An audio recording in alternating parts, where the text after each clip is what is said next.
Everybody, welcome into a glitch in the matrix today. I'm Jessica Jones. I'm the Cryptid Huntress. Y'all, we have a fantastic show again today. I have Dennis Carroll here in the studio, and we just went over some really interesting stuff about Werewolf Springs right before we went live.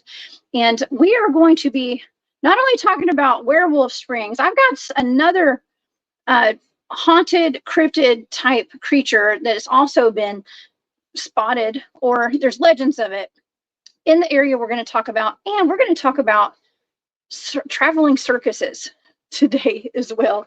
And gosh, it is going to be amazing and a gigantic rabbit hole. Okay, so buckle up, y'all, because we're going on another fantastic voyage down the rabbit hole today. All right, if you guys would like to follow along with all of my shows and things that I'm doing, please go to my website. That's thecryptidhuntress.com. Let's see, there it is. Oops, I forgot to change the color. I like the black though. Okay, look, Cryptid Huntress. Go to thecryptidhuntress.com, please, and you can find all of my shows, from Spaced Out Radio to here on this channel to the events that I'll be at, including next week. I will be at the Full Disclosure Now conference in St. Pete Beach, Florida. Okay, so you guys, please come see me. I know a few of you guys are planning to be there, and I can't wait. I'm actually speaking there on Wednesday. Okay, I'll be there on Wednesday. So y'all come see me, and you can get online passes where you can watch it online as well. Okay, so I will be there at that.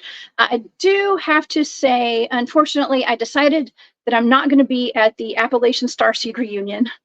I know it's an outdoor event. Man, after that Dogman hunt, it's really hot to be camping out and stuff in the middle of the summer. You guys, I fully support that event. Please go and go be a part of that. That's the Appalachia Starseed event. That's the first weekend of August. I hope you guys will go up there in Old Fort, North Carolina. Barry Littleton will be one of the keynote speakers, and James Rink as well. So y'all please go to that. I have a lot on my plate right now. I'm doing a whole lot.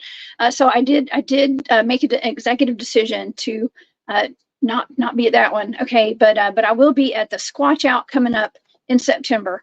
And I think the spots have pretty much filled up. They may open up some more. But if you guys would like to go camping with me, that's your chance right there, man. That's open to basically the general public. You do have to sign up and get a spot for your tent out there. So please go to Manimal Research. You can find them on Facebook, okay, and secure your spot. We're going to Sasquatch Farms or something like that. It's gonna be fun. Okay, well, you guys, let's get to it. Let's get to it, because we got a lot to discuss today, okay? And I don't want to waste any time. Y'all know how I do it, okay? And I do have Dr. Dennis Carroll here in the studio, okay? So let me read a little blurb about what we're talking about today, okay? In the 1860s, circus performers boarded a train in Nashville, headed towards Memphis. Shortly after, there was an accident and the train derailed. There were no reported injuries, but some of the circus animals that had been locked in cages escaped. Most of the animals were recovered, but not all of them. Two creatures known as the Wolfmen escaped and were never found. The remaining circus performers were put on another train, and the next day they moved into a different city. A few years later, two men were traveling through the area, stopped to get some water at a spring, and felt like they were being chased. What was described as a Sasquatch-like monster attacked and killed one man, while the second man was able to escape, running back to Burns Station to tell someone about the werewolf in what had just happened. A hunt party was formed to track this beast and was successful in shooting it. This is according to legend, okay? But the shots left the creature unfazed. A big game hunter was brought in to track the beast and successfully shot it, but it was unfazed by the bullets again, and it ran away. The only reason he survived, from what I could read and I researched, was that the sun came up. And as soon as the glimpse of sunlight hit them, it ran. Okay, so man, by the way, you guys can go access Werewolf Springs if you take an 11-mile hike into the Montgomery Bell State Park. All right, who's with me? Who wants to go?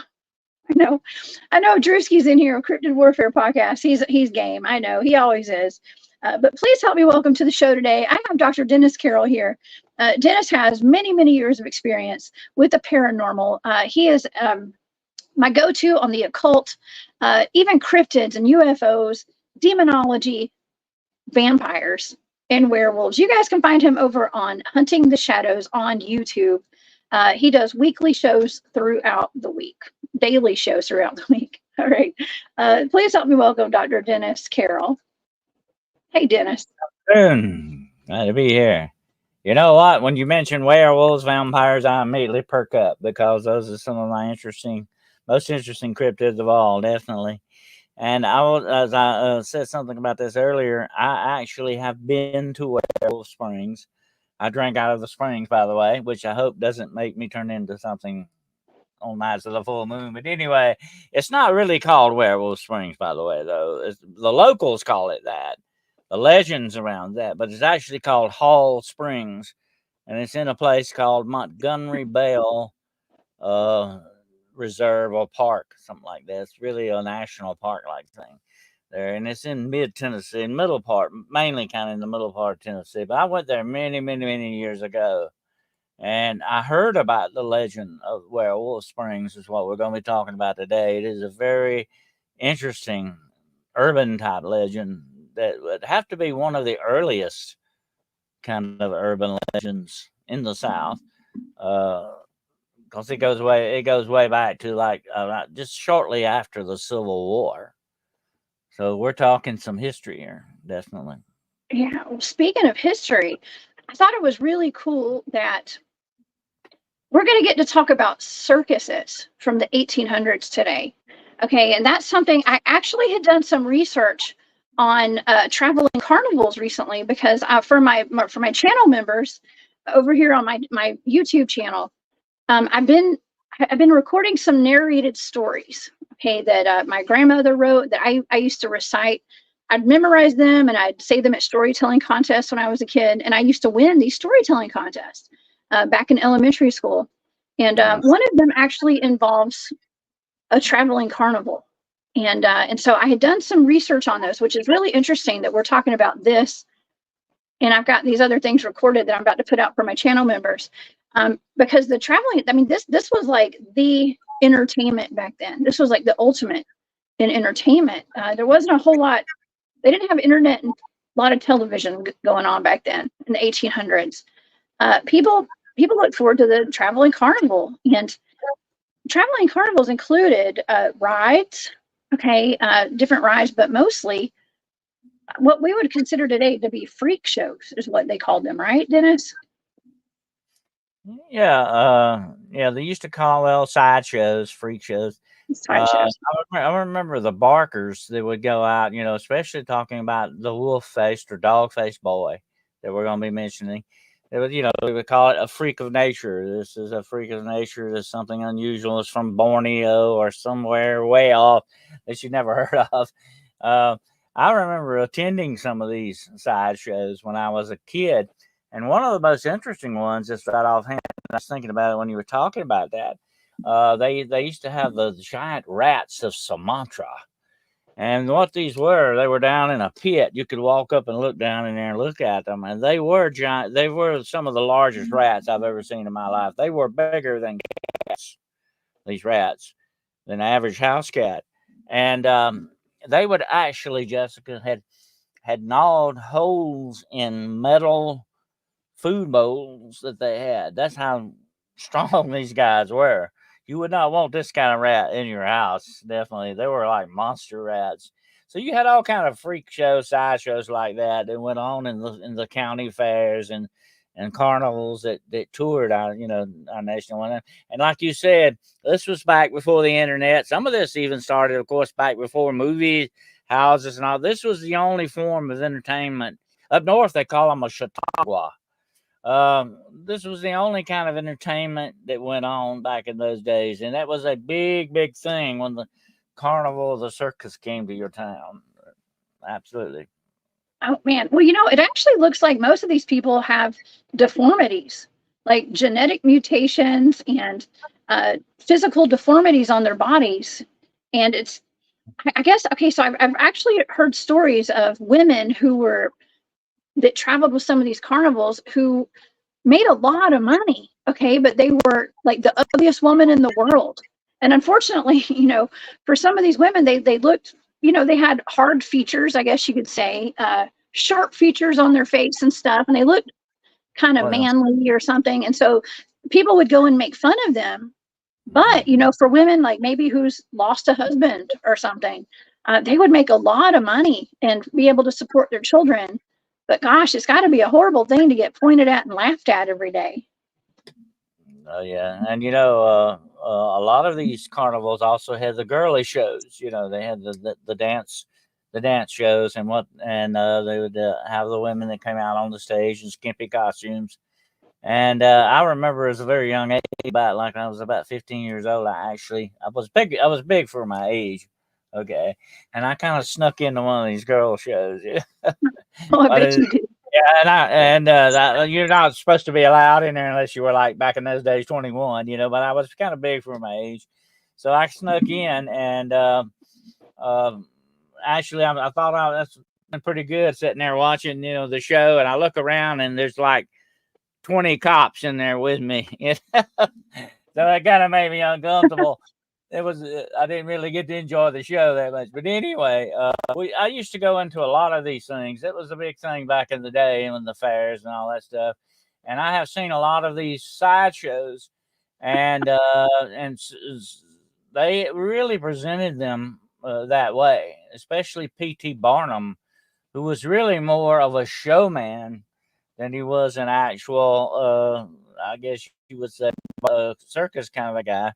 He was big in the show, and he would, of course, elaborate on a lot of this stuff. He would make it bigger than it seemed. That was his shtick, But it was very interesting. But some of this stuff, Jessica, and some of these freak shows, I remember very well. There was a dog-faced man in one of them that I went to, actually, and whether that was I cannot think of the name of this disease. I think it's called hypertrichoria, something like that. Hyperdry something. Anyway, it's wolfism is what it's called.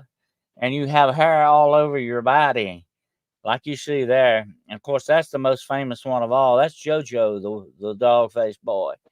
And the legend about JoJo and his father, they actually toured. They actually came from Russia. And this guy knew like 3 languages. He was very intelligent. Okay. But he and his father was presented by P.T. Barnum as savages. They were supposedly captured in a cave somewhere in Russia after they terrorized the countryside. They were wolf people. They were like, and that was the way that was presented to be savages, but they were very highly, in real life, very highly intellectual.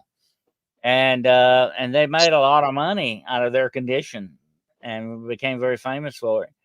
But JoJo, of course, was the most famous one of all. And there was another pair of 2 brothers, and that might be the ones relating to the story of Werewolf Springs here. There were 2 brothers that supposedly that came out of Mexico that had wolfism like this, and they also did the tours. I don't know a whole lot about them, but I remember that hearing about them. Well, there is a picture of 2. It looks like they could be brothers, that I'm not sure where they're from, but they were considered to be Cryptoville. I like that quote. For the record, not my circus, not my clowns. Yes, I say that all the time.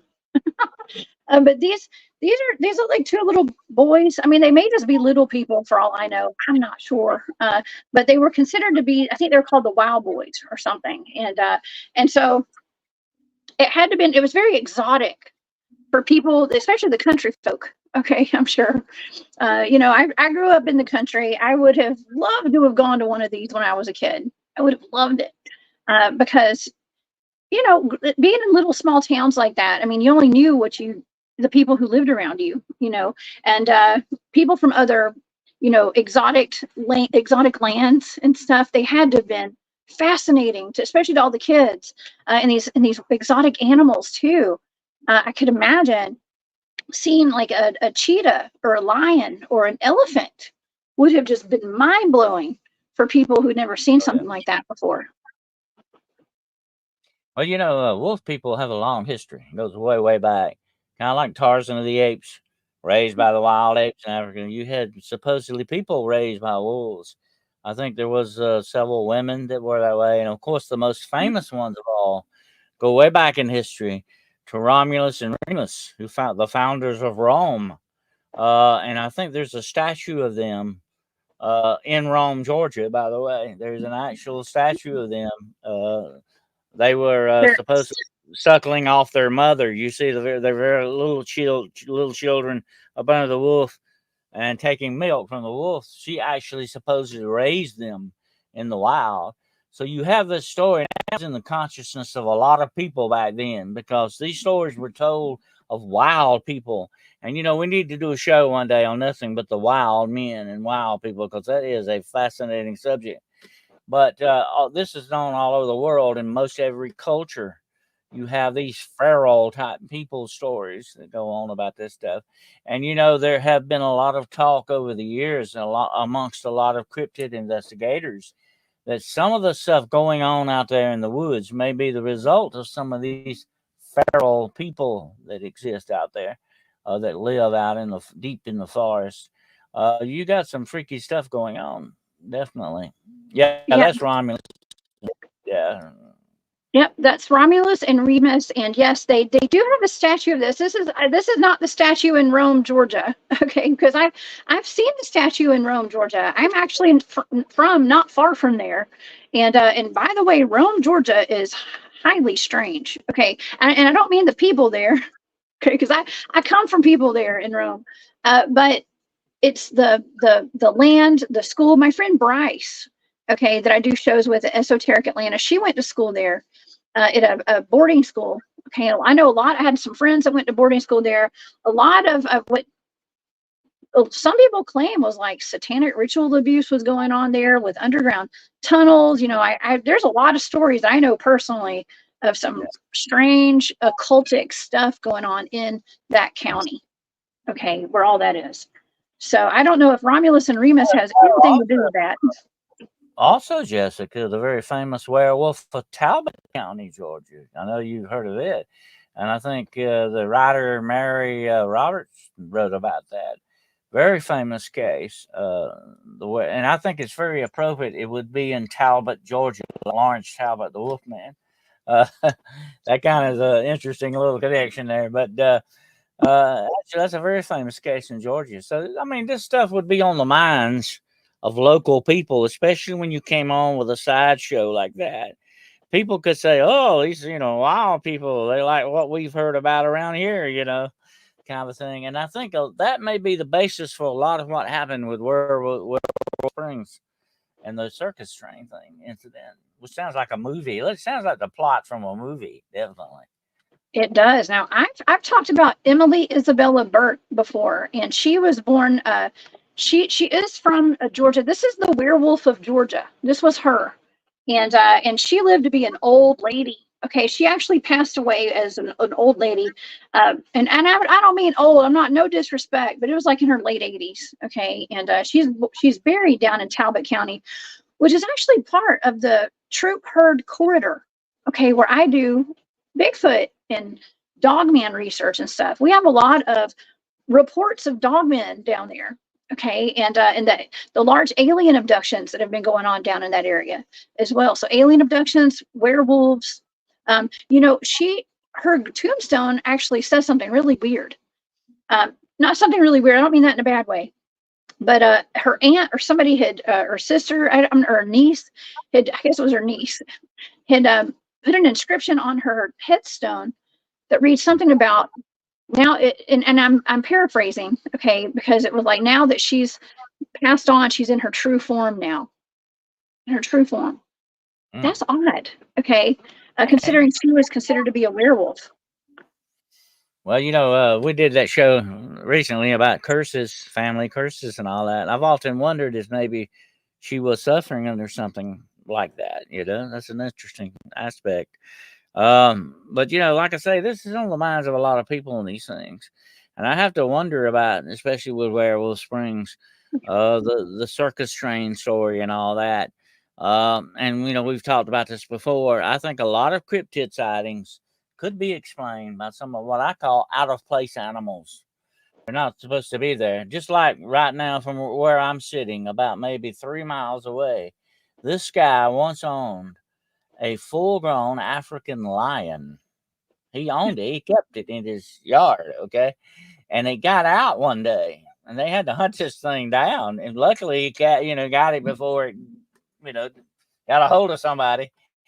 But I mean, you never know what's close around you with stuff like this. And and this could be a viable solution for some cryptid sites. Not all of them, but some. And you have to wonder if maybe that's what's at the basis of the werewolf thing with Werewolf Springs. Did they? And here's one more thing: you don't have wolves usually in a circus. Wolves do not perform in circuses. They're not good performers, by the way. Not like lions and tigers and stuff, and bears and stuff like that. Wolves are not usually found in a circus unless they're wolf people, like what you hear about in this train incident. Wow. Yeah, well, well, I want to thank people who've given super stickers. Jennifer Patterson, thank you so much. I appreciate that very much. And War Criminal 7, thank you so much for that. Thank you. I appreciate that. We're just over here having fun, right, Dennis? So, okay. So speaking of the animals that are out of place that could be either mistaken for a cryptid or go on rampages and tear people assume that it was a dogman or something. There's actually a home behind my dad's property where my dad lives. He lives way out in the country here in Georgia, undisclosed location. Okay. But he lives up in Northwest Georgia and not too far from Rome, by the way. And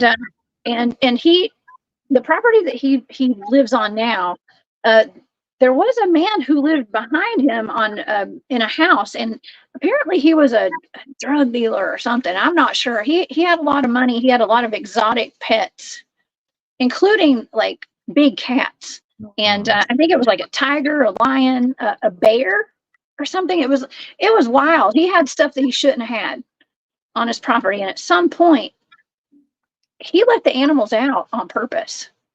Okay, and they, from what my dad told me, they just went wild. And this is before he lived there. But let me tell you, they had a really hard time. And what happens is they can't just catch these animals; they have to put them down. Basically, is what I was told when they do find them, because there's really no way. I mean, they don't know if they've been domesticated, if they're wild, but they can't be out roaming around and wreaking havoc on the people in that county. And no telling how far they could travel.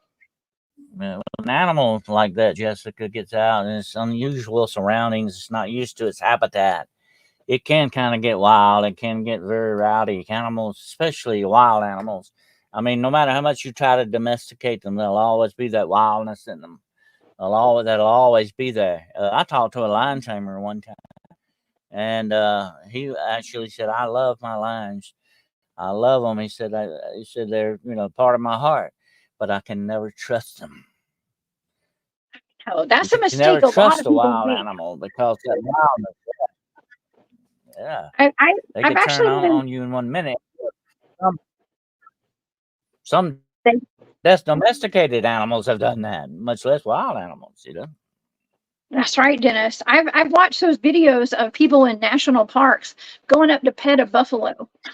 Okay. And the buffalo will headbutt them and like hurt them and stuff. And it's like, when are people going to learn? Like, these are wild animals. Okay. Um, Nonetheless, okay. So getting back to our Werewolf Springs werewolves, they said that okay, so when the train derailed, everything was recovered except for two Wolfmen, Dennis. Now, Mhm. do you think, okay, so some people speculate those could have been, well, they could have just been men that had that hair disease, on their body, or they could have been actual dogmen, or they could have been werewolves. Okay, what do you think? What is your opinion on that? Well, I think a lot of that would have been the hype of the circus, that they were wild and all that. I can't really go along too much with that being the cause of a lot of this stuff. What sounds to me like that went on here in Werewolf Springs was the actual sighting of a real werewolf. Okay. And when you run into the real thing, it can be worse than two wild men. Guarantee you that.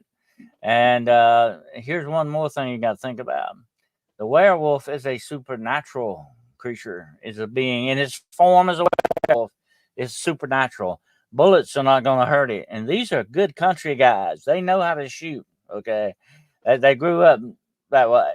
And if they shoot something and it doesn't kill it, okay, I have to wonder what the heck is going on with that, because those guys were good shots.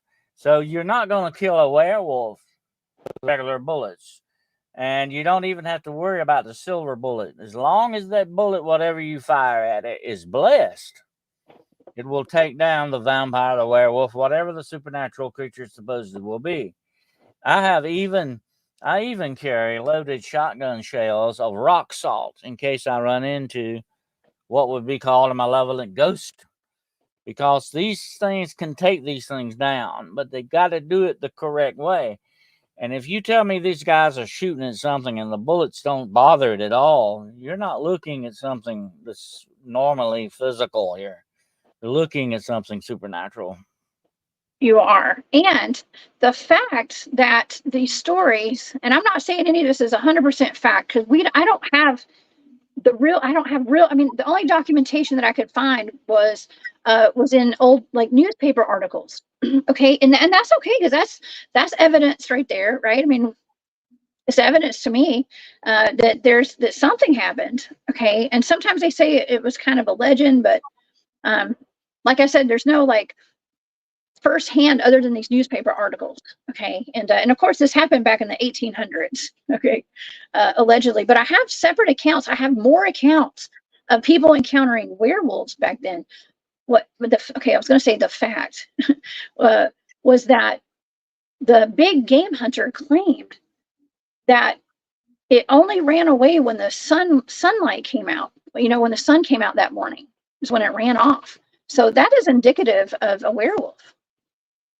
But that right there is a very distinct supernatural marker, if you want to put it that way, because supposedly the sun is what is the one thing you don't hear too many reports of werewolves being seen in the sunlight. Okay, it's usually they're nocturnal creatures. They're night because a dark force is upon them, initiating this form. They can't stand under God's sun, so to speak. They don't take the daylight, and that's why this thing would have went south when the sun came up, definitely. And here's one more thing that I have to wonder about with the train derailment connection. What if these weren't two wolfmen that got out? Maybe they were lions. Maybe they were a couple of hyenas or something that got out. My good friend Ken Gerhardt did an investigation of the beast of Gavord in France. And there was speculation that it was not really a wolf at all. It was somebody's pet hyena that got out. People back in the old days, they had exotic pets too, especially if you were very rich, you could afford stuff like that. And so there's speculation about that. That it could have been something other than wolfmen. Definitely, that makes more sense to me. That these would have been something like maybe a hyena or wild dogs that they have, whatever the situation. But then like you come up with this report of the big game hunter and some other reports, some that I heard while I was there, lead me to believe that legend was already in place. before the train derailment, if it ever really truly derailed there. Because I think that was like in the late 1860s, and that was after the Civil War, and there was talk about this going on before the Civil War. So I think the legend was already in place. I think you got a mixture. You got a mix up on both of them. They're kind of mixture. Wow, you bring up some excellent points. And I have a while back I did a show with Mr. E. I've done a couple shows with him, and we talked about Appalachian hyenas and the hyena men. Okay, the hyena dogmen. And we were kind of throwing the ideas out there, and he has some really good research and information on hyenas in the Appalachian Mountains. And yes, many years ago, centuries ago, people were bringing hyenas from like Africa up here. Like royalty actually would visit here at times. And here's the thing, Dennis, we don't know our real history. I don't think. I think a lot of our history has been hidden from us. At some point, hyenas made their way here, whether by traveling circus, whether by zoos, personal zoos or menageries, whatever you want to call them, of the royalty that visited from Europe. It happened. Okay, and so we could have remnants of animals like that here, all over the place. And yes, they could have mutated. I'm not saying they mutated into dogmen, but they could. That's a possibility, yeah. And another thing besides circuses, you have escapes from zoos. And zoos have very exotic animals. You've got that going on. And actually, there have been in zoos, there's been a problem with lions and tigers breeding. You get ligons and tigons out of that. You get the hybrid thing going on. And by the way, these things are so unnatural in that respect that when they breed very much like a mule. Okay, your average mule could not have other mules because they're sterile. Because you got to have a donkey and a horse to get a mule. That's the way that goes. And that breed is in itself is sterile when you go to the end of it. But you got a lot of weird, freaky stuff going on like that when you do hybridization of things. Even with plants, and mankind is hybrid. Done a lot of hybrid work with plants over the years, and different, different things with cuttings on rose bushes, and I can go on and on and on. It goes into deep stuff. And also look at the many different breeds of dogs. Where do you think they came from? Mankind. We did that. We manipulated stuff. Yeah. We manipulated that. That's how you got so many different breeds of dogs, and you got different breeds for different jobs. You've got shepherd dogs. You've got different. You got cow herding dogs, bulldogs. That's why we call them bulldogs.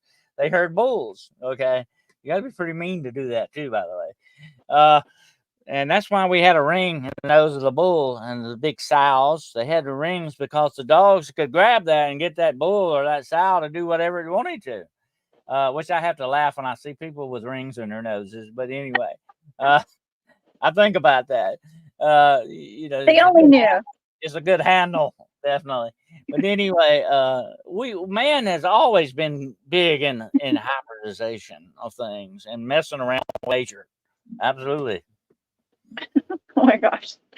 Yeah, if people only knew, and I'm sure some do, but yeah, but that's interesting. And we can't leave out the little yippy dogs and the chihuahua. It's funny how like wolves went from like wolves to chihuahuas. To me that's just wild to me. But it's and we also like all these chimeras that you're talking about as well. Like all the interbreeding and mixing and mingling DNA and stuff. Not only just experimental.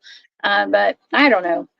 There's just so much going on out there, and I would know because I'm out there chasing Dogman and Bigfoot in the woods myself. Okay, so there's a lot of weird stuff that we can't even explain, that we don't know is out there. Here's the interesting thing you got to think about, Jessica. Don't mean to interrupt you, but I have to say this. I'm getting old, so I got to say it when I remember it. Okay, but man does this, but think what nature might be able to do with it.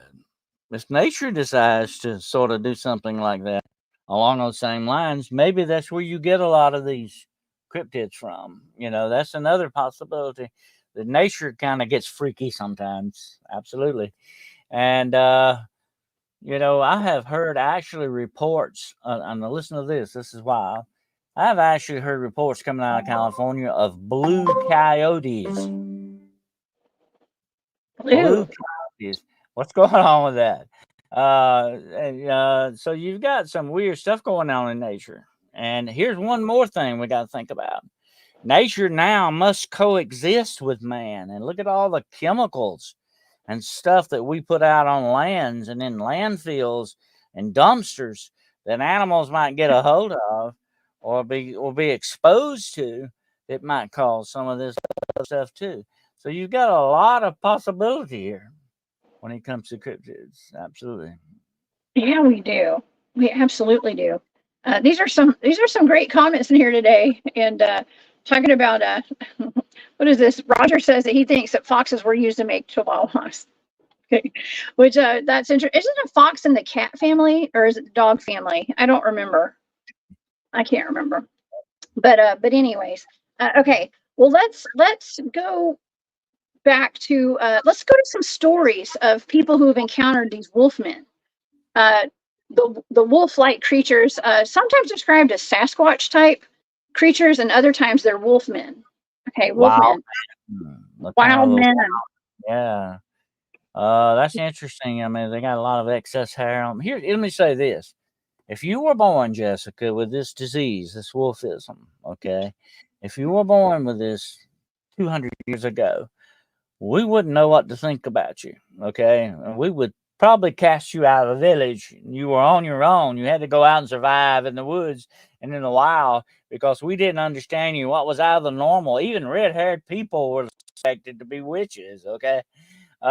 If you were out of the normal, and even if you had that terrible disease, lupus, which can cause unusual growth hair and teeth placement and all that, we wouldn't understand that. We would be scared of you. You would be very superstitious. So we would cast you out of the village.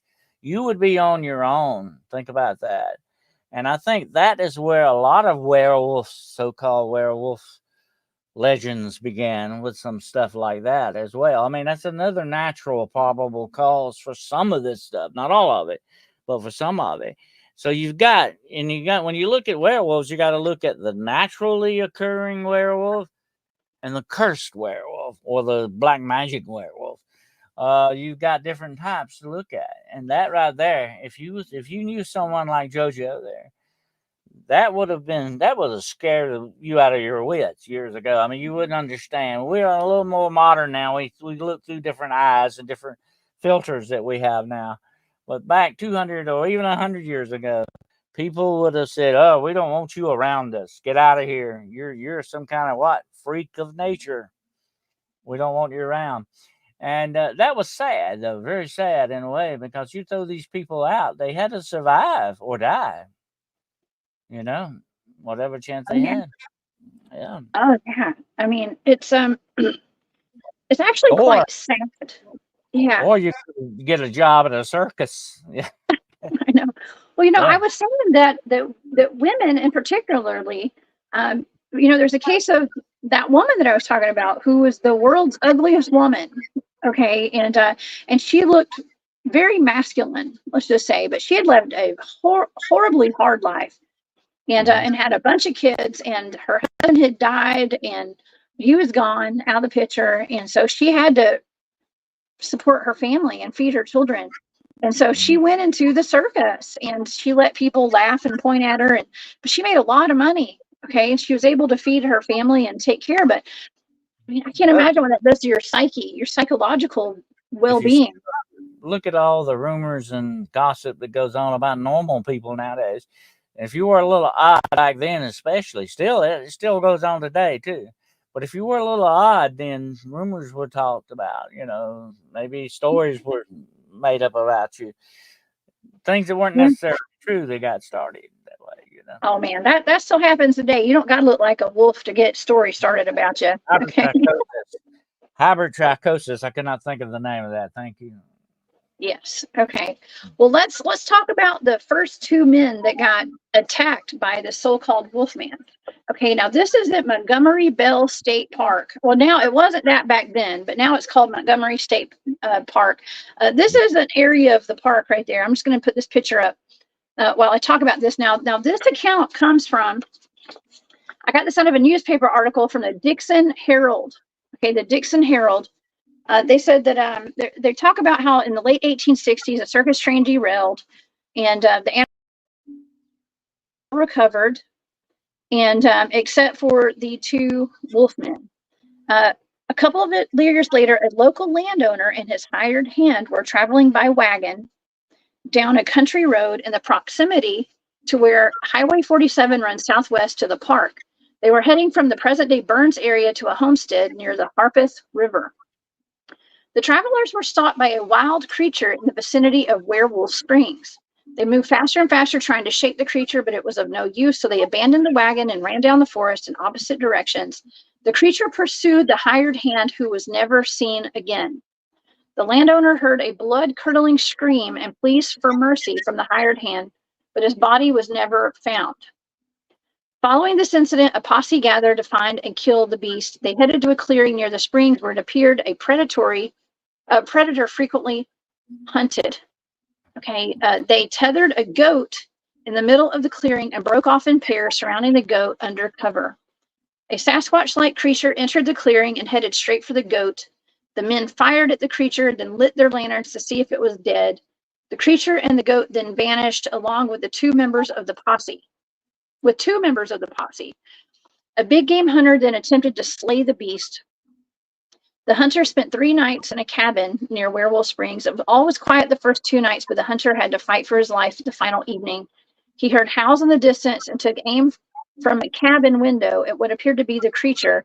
He fired, but the shot only provoked the animal. The beast broke through the cabin door, but the hunter had positioned himself in the rafters and began firing at it.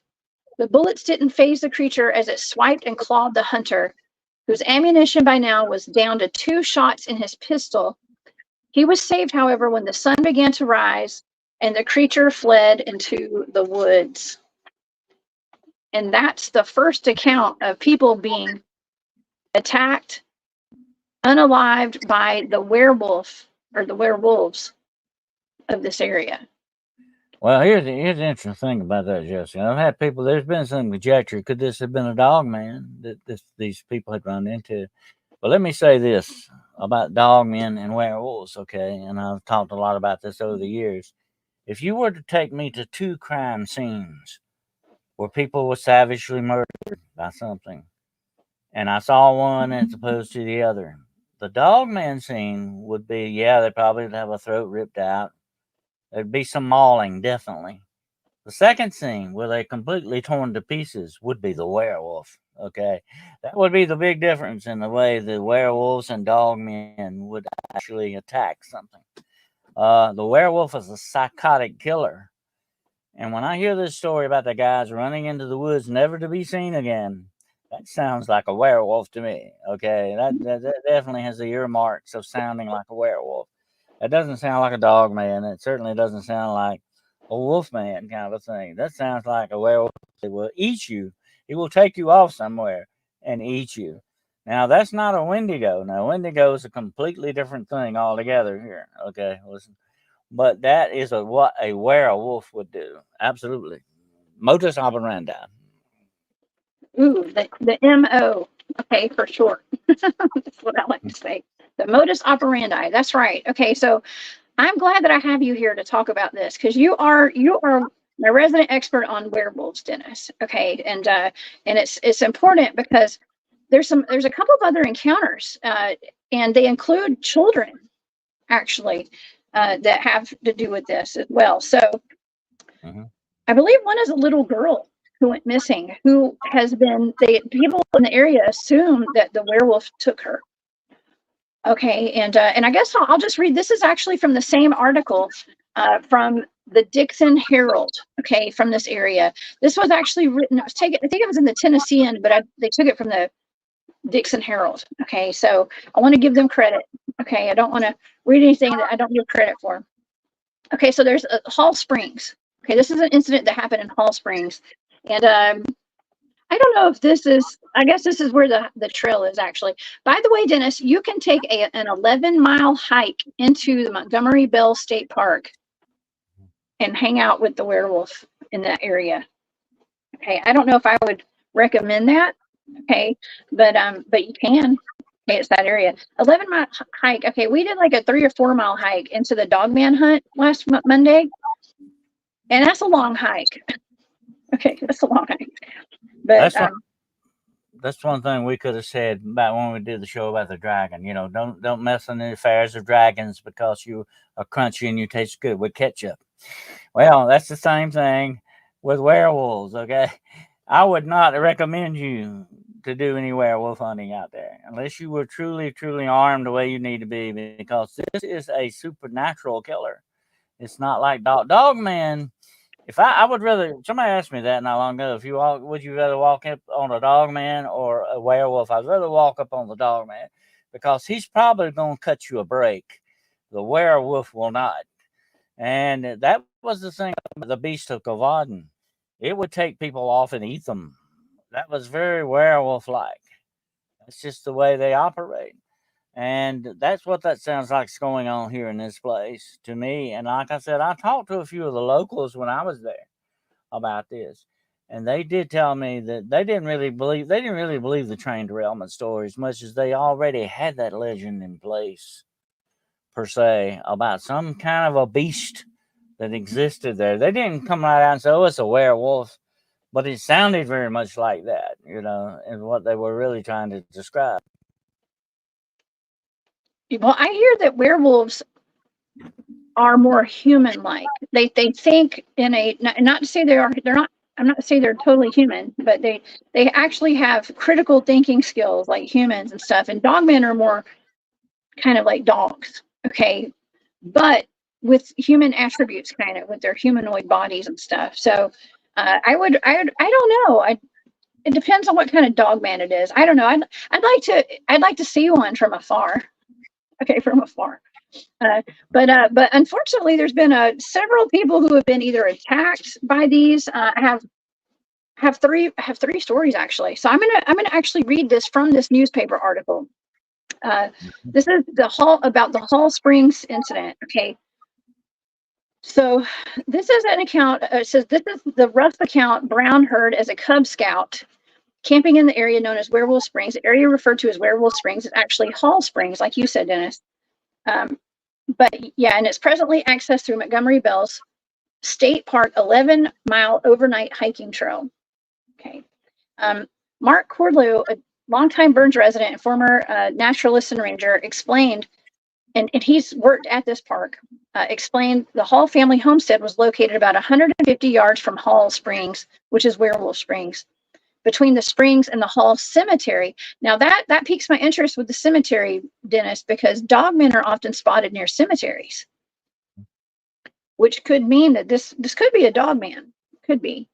But the Halls were one of several families who lived within the park boundaries before the land was ever designated for park space. The overnight trail passes in front of Hall Cemetery and loops around to Hall Springs, where fresh water bubbles to the surface from an underground water table. The spring then flows into the present-day Lake Woodhaven due north of the spring source. The beast was rumored to have lived in a cave in Creech Hollow. Additional accounts of the werewolf include the mysterious disappearance of the little girl who vanished while fetching water from Hall Springs. She was never found, but several animal and human bones were found in a cave in Creech Hollow. The Creech Hollow caves now rest at the bottom of the park's Creech Hollow Lake. Brown noted several mules and horse bones have been found in the area near Werewolf Springs. This bone site, however, served as a common dumping ground for the animals by pre-park residents. Okay, well, you know what comes to mind when I read that article are big cats, too. And I know in Tennessee, I've done research in Tennessee, and there are a lot of big cats there. Okay, a lot of big cats, bears, cats. I mean, we're talking about Smoky Mountains area or just the Appalachians in general. A lot of big cats. Well, actually, that is where I encountered in the Appalachian Mountains. I encountered a mountain lion one time. So yeah, that's another factor you have there. And you know, the mountain lion is an apex predator as well. Usually though, they shy away from people, but if you're in their territory, they begin to hunt you. definitely, and that's one factor. And I warn everybody that goes out in the woods like that, you gotta kind of watch for that. And here's the bad thing about mountain lions: they usually come down on you from out of a tree. Okay, and that they come from down from above, kind of a thing. That's they're up in the trees too. They're not just on the land looking around. They're up in the trees too. So you have to be very, very careful when you're out in the woods because you never know what you're going to come up on. So that's another factor in all of this, that there are the big cats out there as well. Yeah. Yeah, for sure. Okay. I see some good comments. I've got a couple of questions in here. I'm going to address those in just a minute. About the Godsey case. Are you familiar with the Godsey case? The Godsey case. I'm not sure if that's the little boy that went missing in the Smoky Mountains. I don't know. I have to look that one up before I address that. Let's see. Okay. We'll get back to that. Yeah, let me get back to this question. Just thank you, Patrick. I appreciate that. We'll get back to that in just a minute. I'm going to go over another case of another person who was accosted by this wolf man. Okay, so this is in the same article from this newspaper. It said Brown, who worked at the park for 23 years, actually found a cabin near Werewolf Springs where the hunter supposedly fought off the beast. He hiked the area of a 12-year-old Boy Scout, followed an old trail that began at the fire tower in the southernmost point of the park to a cemetery near the springs. He returned to the former trail, found the abandoned cabin. The house had since collapsed, but the outhouse still stands. He noted that the ground around the cabin appeared to have been cultivated at one time, since it showed signs of repeated plowing. Okay, oops, I wrote that twice. Okay, so I thought that he had an encounter. Okay, but he actually went there and said that this place does exist. Okay, so that's what he was stating, was that this place actually exists. It's not just like some made up story.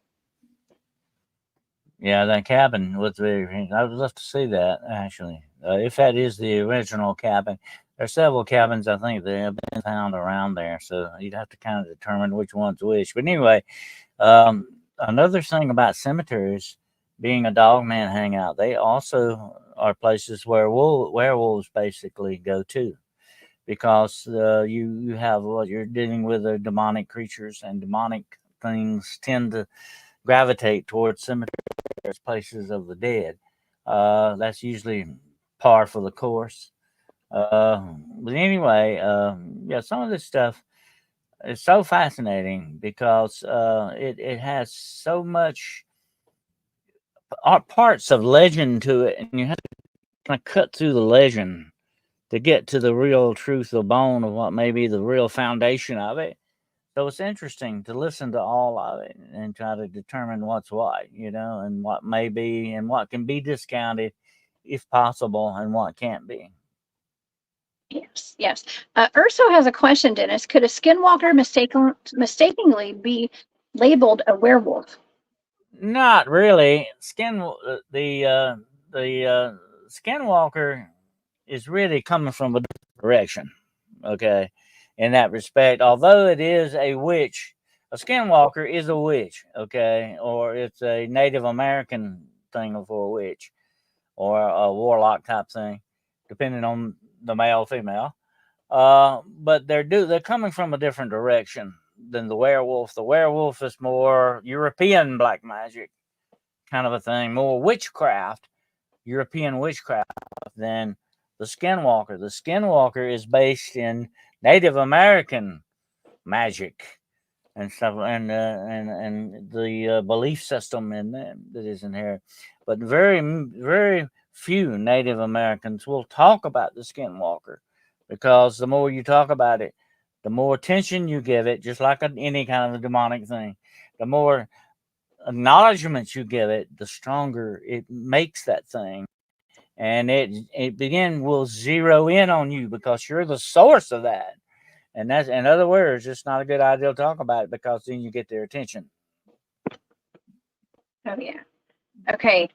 Let's see. I wanted to address, I think it was Patrick had the question about the Godsey case. Okay, so I just looked it up. That was the little boy who was 13 years old, who was found in Kentucky. This happened in 2020. It was about 4 years ago. He was 13 years old before he got. He was found deceased on February the 18th of a suspected animal attack. His body was located 1,500 feet up a hillside behind a residence with the assistance of the Fish and Wildlife officers. I think there was a possibility, if I remember correctly, of that being a coyote attack, possibly. Yeah, well, they said that they had wildlife cameras located multiple dogs on an old mine site near the area where he was found. Okay, so living wild dog. It's always a pack of wild dogs. Okay, and yes, coyotes absolutely could have done that. A lot of people have assumed it was Dogman. You have some packs where wild dogs and coyotes coexist in a pack. I have actually seen footage of dogs, regular dogs, being in a coyote pack. Think about that. So even wild dogs, that's why they become wild. They can either go with wolf packs. I have actually seen one with a wolf pack. This is not that far-fetched, that you can have something like that going on out there as well. Okay, Smedley Do Right ask, do dogmen or werewolf have tails like a wolf or dog? Well, that depends. A lot of people say the dogman has a tail. A lot of people say he doesn't have a tail. I don't know if I would stay around long enough to check, but it might be interesting to correlate that sometime. But now the werewolf we're talking about, the werewolf in its truest form, 100% werewolf, it's going to look like a big dire wolf. It's going to run on all fours, but it can stand on its hind legs when it wants to. It can walk like a man when it wants to, but most of the time it's going to motivate itself on four legs. Okay, and it's going to look like a huge, monstrous, ugly, God-forsaken wolf. Okay, that's what it looks like. A wolf man stands on two legs, has two arms, very much like a dog man, but it has more attributes of a man than a wolf. But the wolf is there too. You got to think Lon Chaney in the original Wolfman. Okay, that's what a wolfman looks like, and most of the wolfmen are the victims of a curse. A true werewolf who has taken that form, very much like the skinwalker in that respect, takes the true form of that animal. Whether the skinwalker looks like a coyote or a raven or a wolf, whatever the situation was, so is the werewolf. But the werewolf does not change into a raven. It does not change into a coyote. It changes only into a werewolf, which is part of the witchcraft ceremony that it goes through. But now there are certain other parts of the witchcraft ceremony that can transmute you into a vampire, or it can make you a big giant cat. It can make you into a house cat. Sometimes there's even talking about turning you into a pig. Different animals, it can take different shapes in that form. But a werewolf what's his name? It's a werewolf. That's basically what it is. But it is a huge, evil monster wolf. That's what it basically is. And that's why I say it's an number one apex killer of all, because this thing is not only so dangerous for bestiality of it, but it has the mind of a man behind it. That's what makes it so very, very dangerous. Oh, yeah. And Jorgen has a question about dog women. Yes, dog women.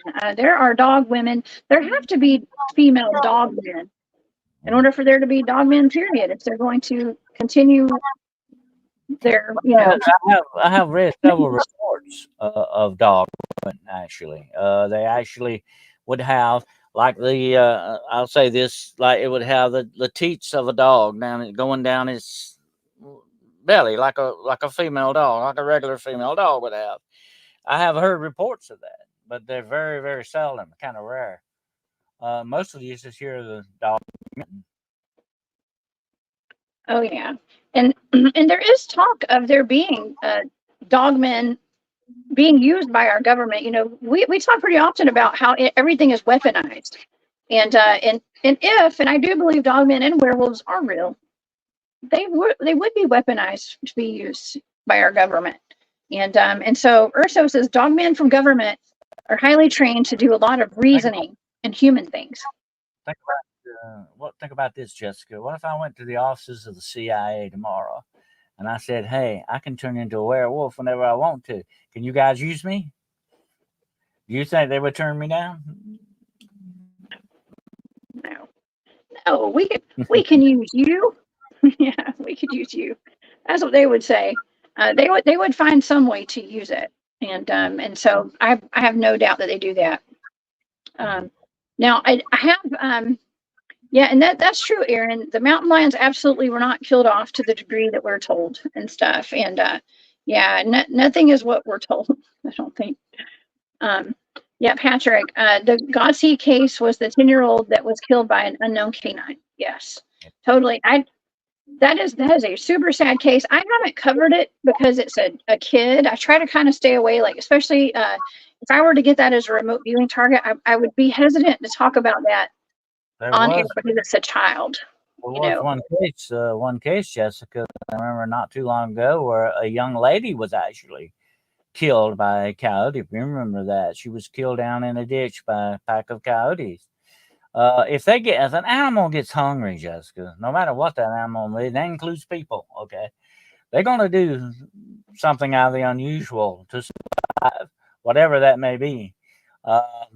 And we've heard about the Donner case and that airplane crash in South American mountains, where people had to do what they had to do to survive, and they included eating their mates. That's going to happen with animals too, more so than with people. And so when animals get hungry, all cards are on the table. Anything can happen. Here they are. Okay. Aaron has a question, or not a question, a statement actually.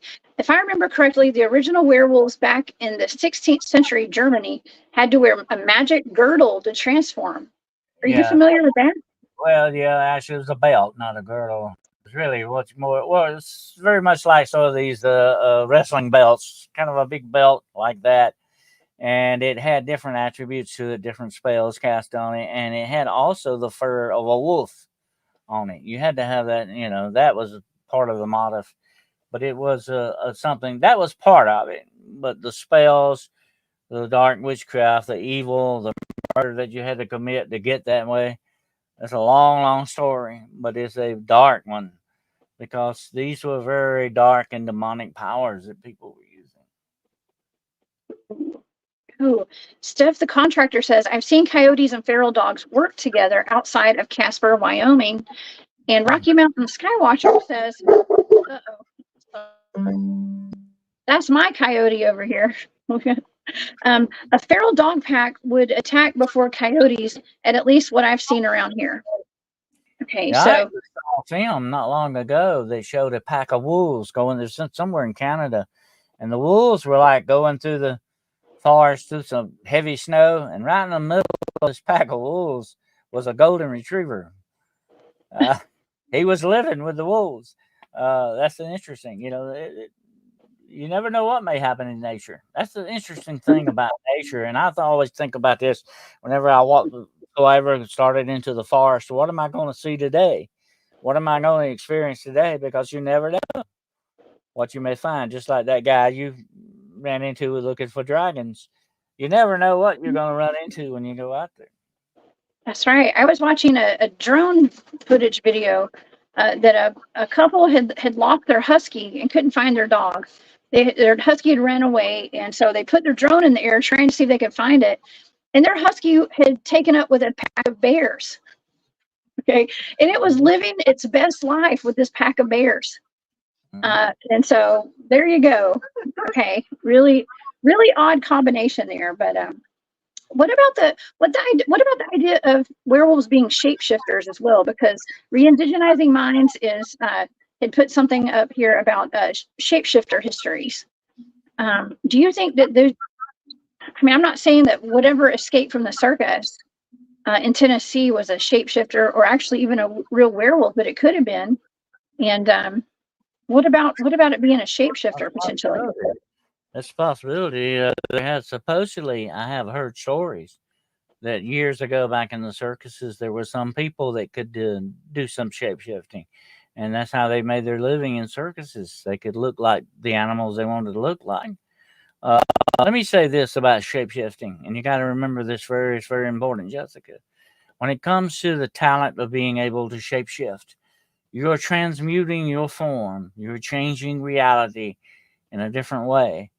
You have to have some kind of a power outside of the human spirit to do that.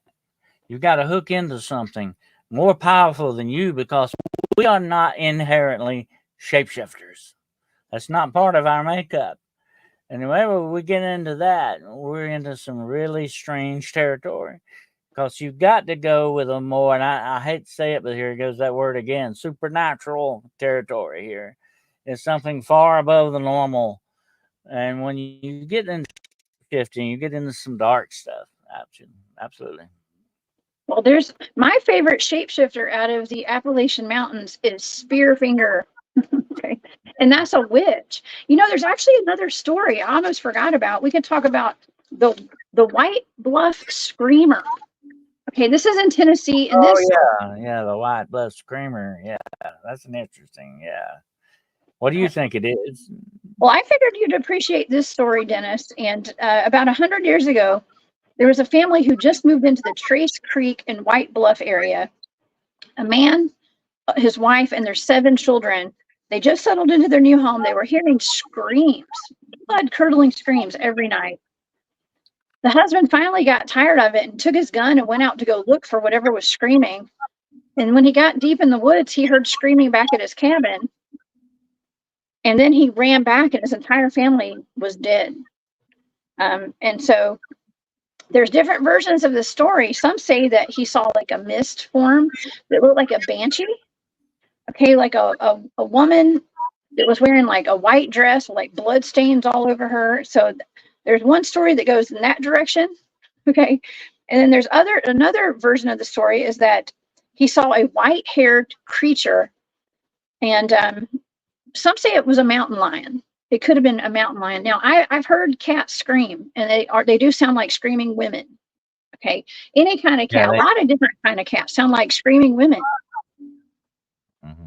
I've experienced that too. I've been way out in the woods, alone in the dark. You hear something like that, it is freaky sound. Okay, it kind of very concerning, definitely.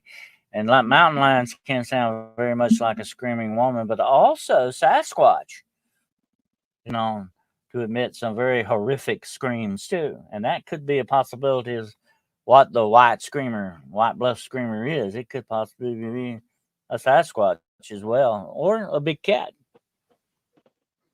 Yes. You know, my go-to when something happens, when people get mauled, my first thought is big cat. Okay, that's my first thought, because they don't leave a lot of tracks behind. Okay, they're going to come down from a tree usually, and they're going to pounce on somebody from up high, going down low. Okay, so that's, but you don't know until and a team of good trackers can go out there and tell you what it was.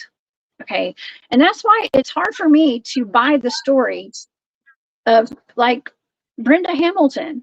Okay, for instance, the lady out of North Carolina who was found deceased, mauled, okay, in a drainage ditch.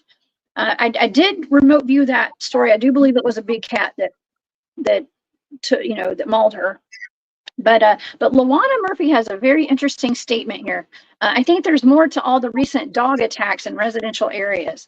This never used to happen to our elderly going to check their mail or going to walk to town. Children are preyed upon as well. And there has been, it seems like, I don't know if it's just more out in the public now. That sounds kind of like big cat activity too, Jesse. And now, I said before, when you walk into the territory of a big cat, it begins to immediately hunt you. It hunts you in what we call a concentric circle. It may be way out there, and that circle gets smaller and smaller and smaller, and then finally it's got you. And that's the way the big cat works because of its church. And by the way, wolf packs, coyotes do the same kind of a thing here. That's the way they hunt. They circle you. And here's what I've often told people. If you're in the woods and you hear a noise over here, and then you hear it again back over here, and it slowly starts going around you, you may be in big trouble. Something is stalking you, definitely. Yes.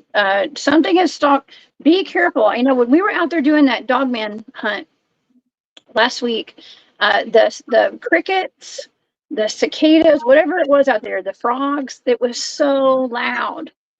It was deafening loud almost. And so yes, I do think that I might have snored a little bit out there because I was so tired. But I wasn't really worried about it because I knew that everything would be muffled by the cicadas and stuff. Okay. So, but anyways, that's a joke.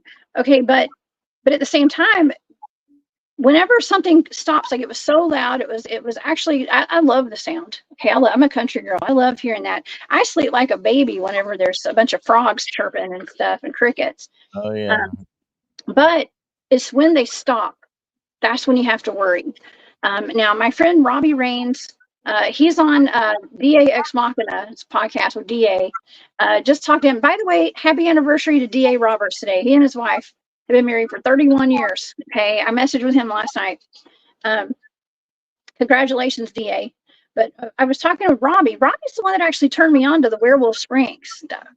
Okay, and he kind of is the first person that really got me interested in Werewolf Springs. But when he and I were he came down to Georgia. He lives in South Carolina too, by the way. But he came down to Georgia, and we've gone up to one of my research areas a couple of times together. And both times we went there, especially the first time we went there, we were like screaming over each other from all the loud noises, the bugs, which was very unusual, from the crickets and the frogs and stuff. And then as we were screaming over the crickets, they stopped, and we were still screaming at each other, talking loudly.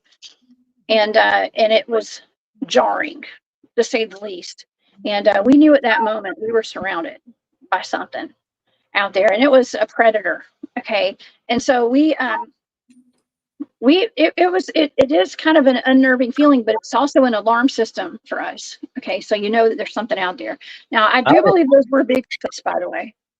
I was recently interviewed about my Bigfoot sighting by Vic Cundiff, and I remembering that night very well when I saw what I saw in my experience. I do remember right before that happened, everything got unusually quiet. The crickets quit. There was nothing. Of course, there was no wind that night, but still, I remember hearing that thing. And when I heard the crickets quit like that, I knew something was definitely out there. And that's a telltale sign. Whenever you run into that, you know there's something probably very close. Oh, yes, for sure. Yes, quiet listener says, when everything goes silent, worry a predator is near. And that's 100% right. Always be aware. And that's why when we were on the Dogman hunt, I knew that, like, if I was, I did go to sleep in my hammock, in my Bigfoot burrito, or my Dogman burrito. I figured that if all went silent, I would wake up. Okay, because it would be, I would hope I would wake up.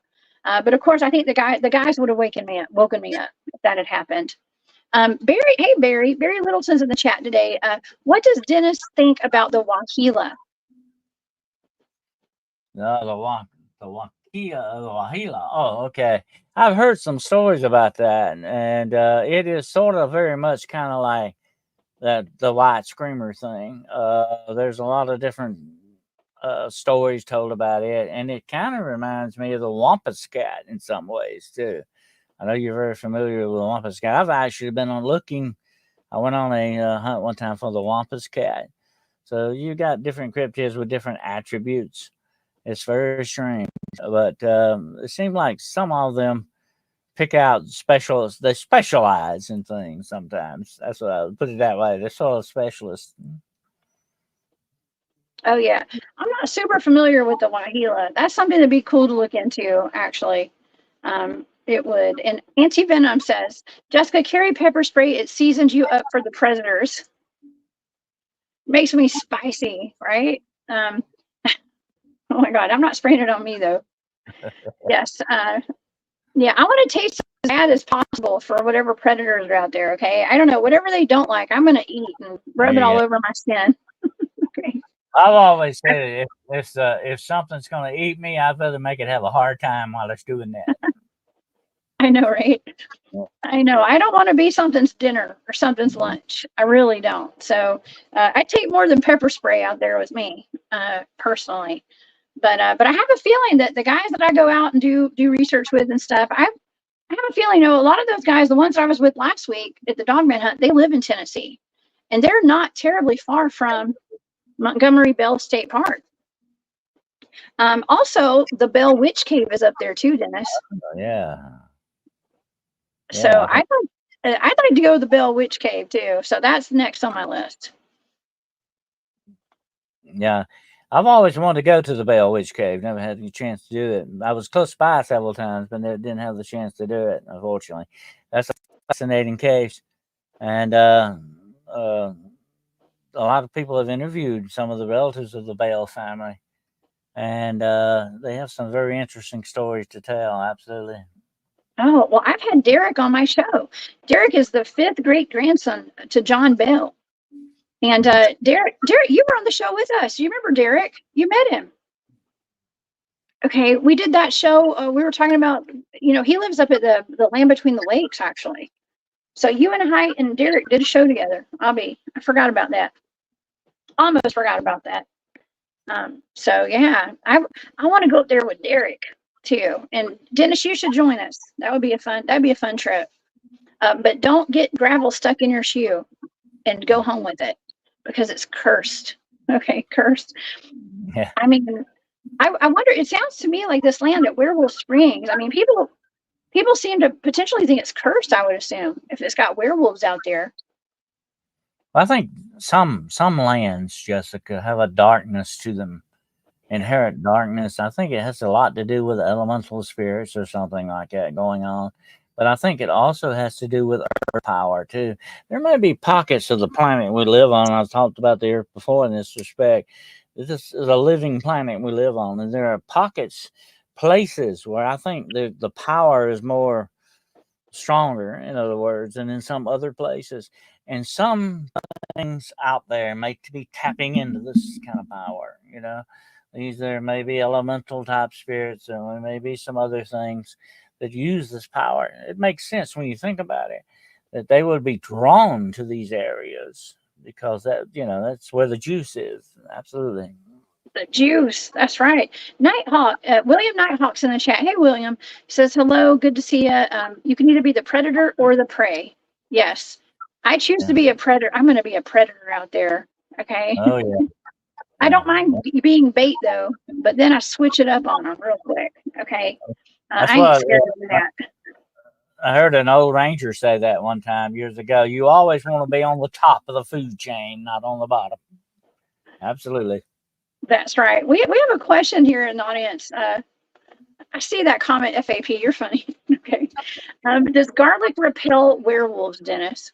It does me. But too much garlic. I like a little. You're a werewolf. You're a werewolf, aren't you? Yeah. That's vampires. Werewolves, I don't think the wolfsbane is the thing you use on werewolves. Wolfsbane, which is really is very kin to the what's the name?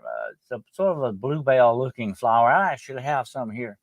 Wolfsbane, and it is repellent to wolves. Actually, it is poisonous to dogs, cats, and wolves. So it's a good idea to have it around your pets. But it would definitely be what you would repel a werewolf with. But it also supposedly works on vampires too. So it's a catch-all thing. And it smells a lot better than garlic too, by the way. Yeah. I like the way garlic smells, just as long as it's not emanating from my body. Okay, that's good. Re-indigenizing Mind says all of these ancient critters, including Bigfoot, all seem to travel on our ancient indigenous trade routes. Well, I think that is true to a certain extent, because a lot of those indigenous trails, Jessica, like I say, may have gone along the power grid of this earth, of this planet. There were trails for a reason.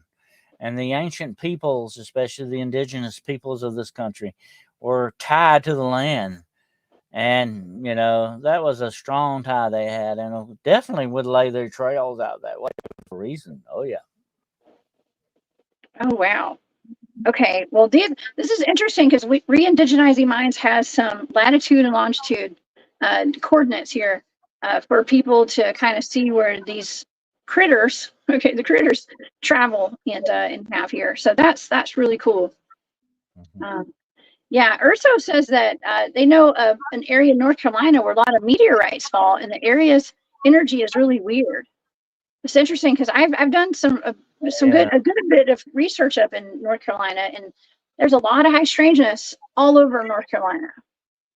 I've actually dug up some iron meteorites in those areas. Actually, yeah, there's some at one time I know heavy iron meteorite falls in those places. The iron meteorites are easy to find because you can pick them up with magnets usually. You can magnetize them. But I think, I'm trying to remember in my book, The Road Unseen, I think it's the 37th parallel or something like that. I can't remember now. But there's one certain parallel that runs straight across this country. And on either side of it, directly on it, and on the other side of it, you have the most paranormal activity. That includes cryptids of any other places. That's strange that there's that one certain area that is so heavy with that. Like I say, you got to wonder about the power grids, definitely. You do. Carol Custer has a question. Can lands be cleansed? It's very hard to do. It takes a lot of effort and takes more than probably one shot at it. I've said this before about land, and some of it I've seen that has never been cleansed. It wasn't able to do it. But the thing about land, it seems to retain this darkness better than anything else. And I have a theory about it being water. Water has been proven to have a memory. And the more water, and a lot of cryptid sightings, a lot of paranormal stuff happens near large bodies of water. Water is a great conductor and even perhaps of spiritual energy as well. Water is a big thing. Water is life. We're water. We're mostly water. Think about it. And all of this, I think, has a strong connection to water, and that includes the land. There's so much water, much of a water table in the land. I think that's got a lot to do with it. But when it comes to elemental type spirits, it can be very freaky, and it is very hard, very powerful stuff to deal with. You have to approach it the correct way. Yeah. Well, and you got places like where I always bring up Corpsewood Manor up in Northwest Georgia. And that place, it's just, the Chickamauga battlefields right there. And there's all this satanic ritual activity going on there. A lot of bloodshed, a lot of blood. Okay. And I can imagine that place would be really hard to cleanse completely. It would, but that would be one of the darkest areas of all where blood's been shed. Oh, absolutely. I've investigated a lot of murder sites over the years, and that's some of the darkest places you can go into. And it's still there. So what I'm saying, it doesn't dissipate. It may not grow stronger, but it retains its strength there. Absolutely. Yes. William says most people manifest their fears without even realizing it. Yes, that's why we have to be very careful about what we put into our bodies, and that includes what we watch and what we read, okay, and what we listen to.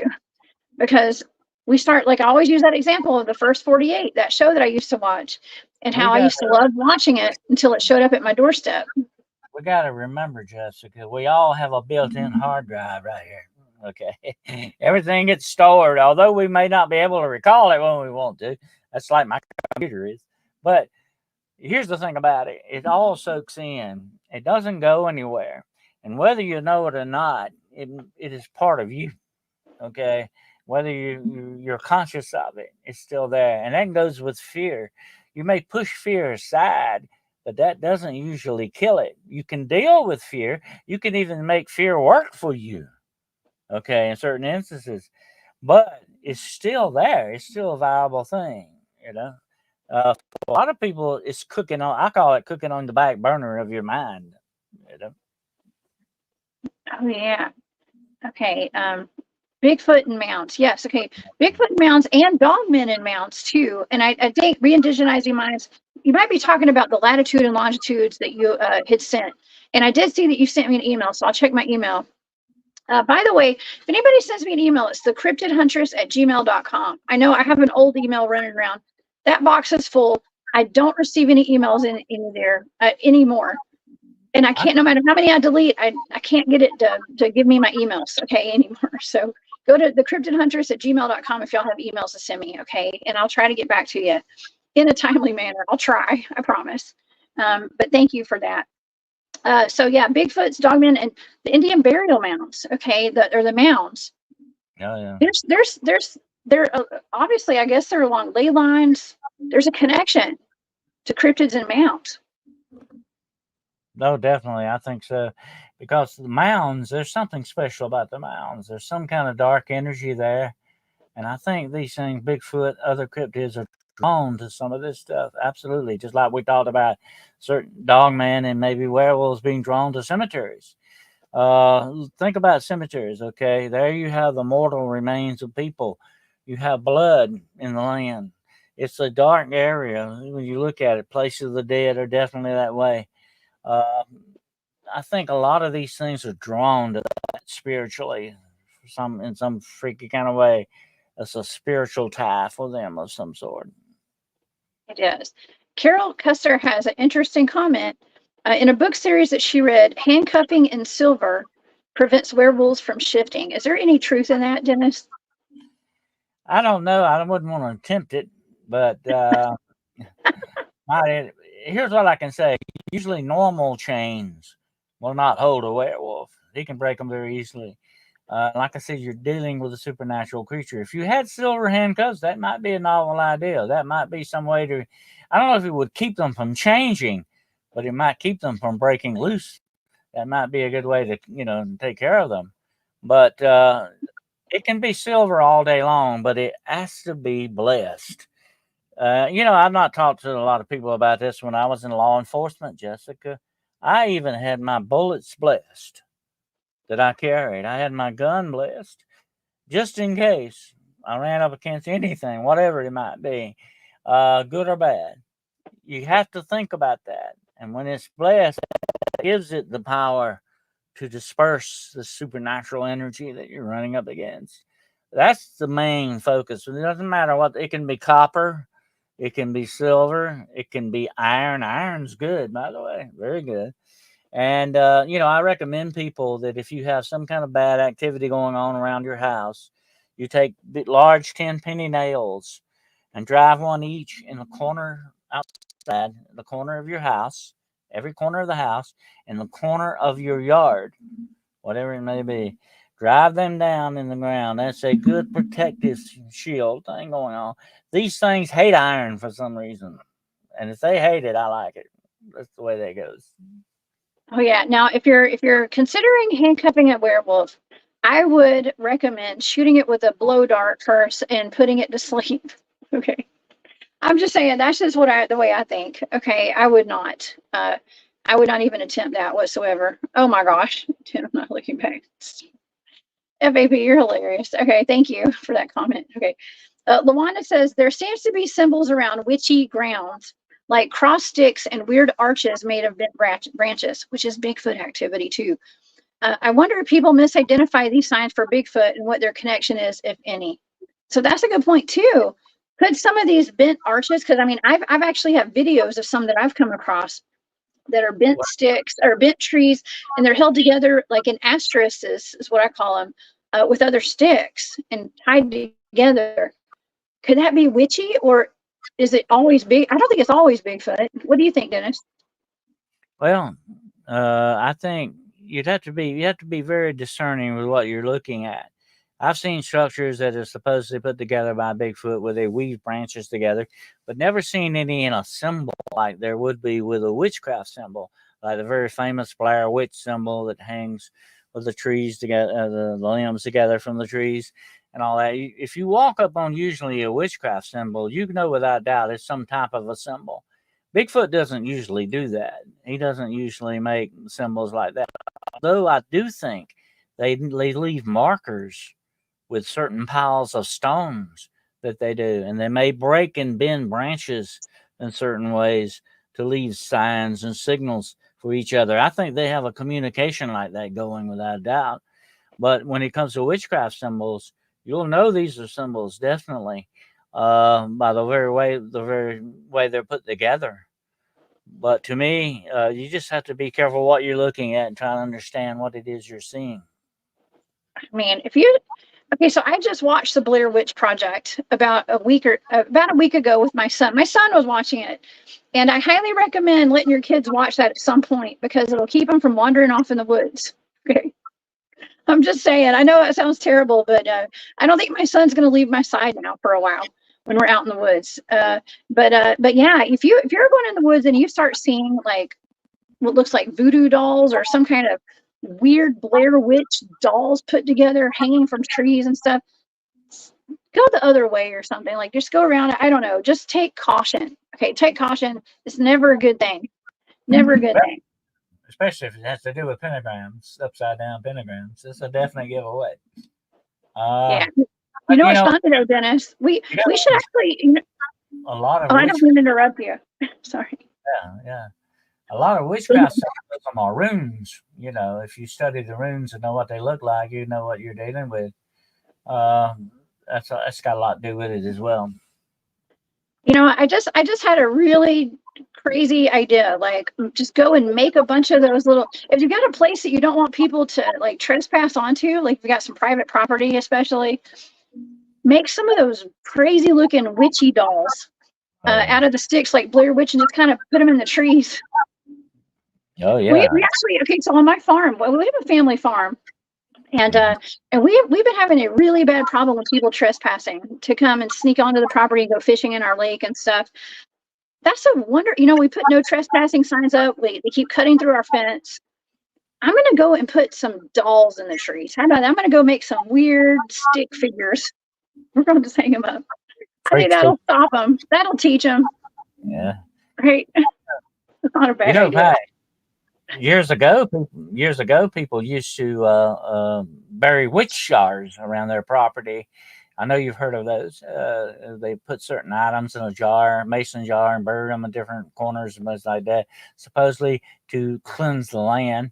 But you had other markers like nailing a doll to a tree or something like that would definitely get your point across. Yeah, it would get your point across for sure.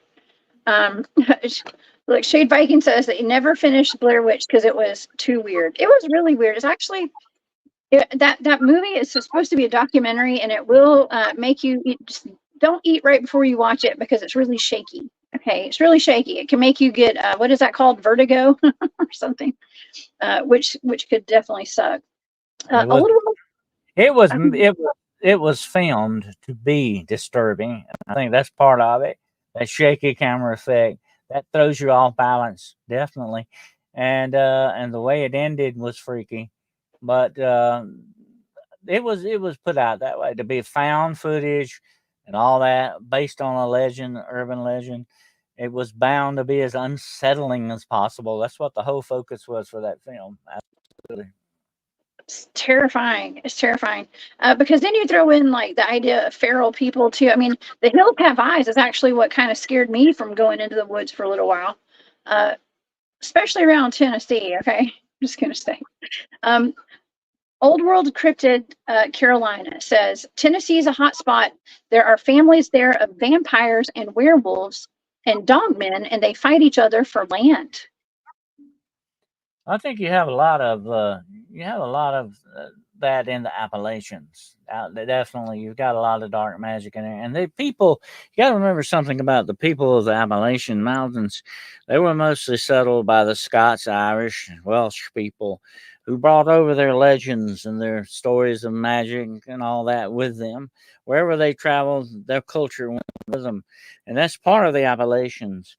But, you know, when you look throughout the world at the different mountain ranges, like the Carpathian Mountains and the Alps, all these different have their own sets of legends. There's something very spiritual and mysterious about mountains, mountain ranges especially. You seem to have more magic there than in other parts of the world. You do. And around mounds. Aaron, this is really cool. Aaron says, I'm going to Mulgy Mounds tomorrow.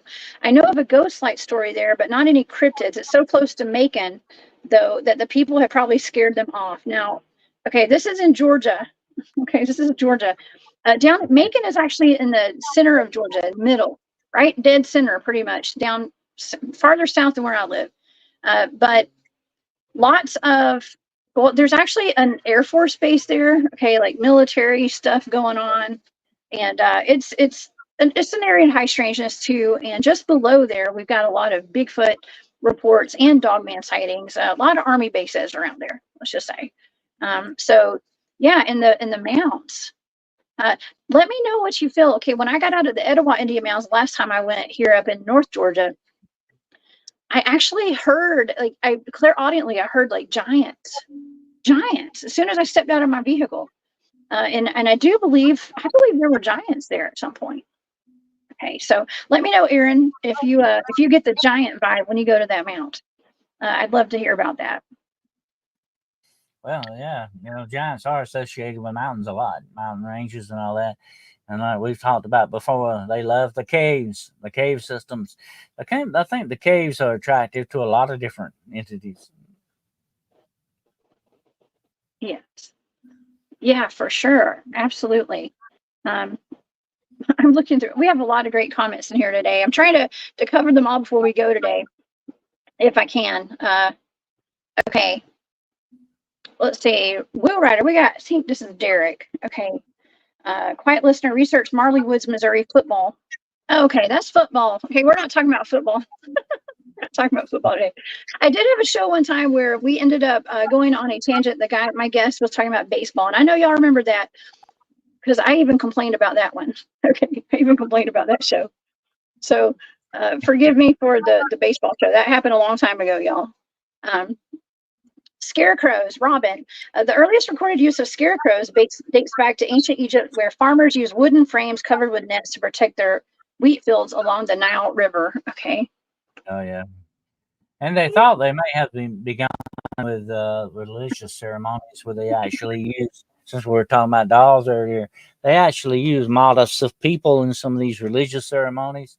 Think about the Wicker Man, the very famous movie, The Wicker Man. They made a huge man out of a wicker thing and burn it as a ceremony. And of course, there's that very famous ceremony, the Burning Man ceremony, and I think it's in Utah somewhere like that, Wyoming. It's in the desert. Yeah, in the desert. Mm-hmm. Oh my gosh, I think y'all are giving me advice on what to do to scare off the trespassers. And yeah, I would not turn the lake red. That's a bad idea. Okay, that's a really bad idea. I read an account one time of a hunter, and I think this was somewhere in Tennessee that this happened. Actually came up on a circle in the woods that were stakes all around it, and on every stake there was a deer skull.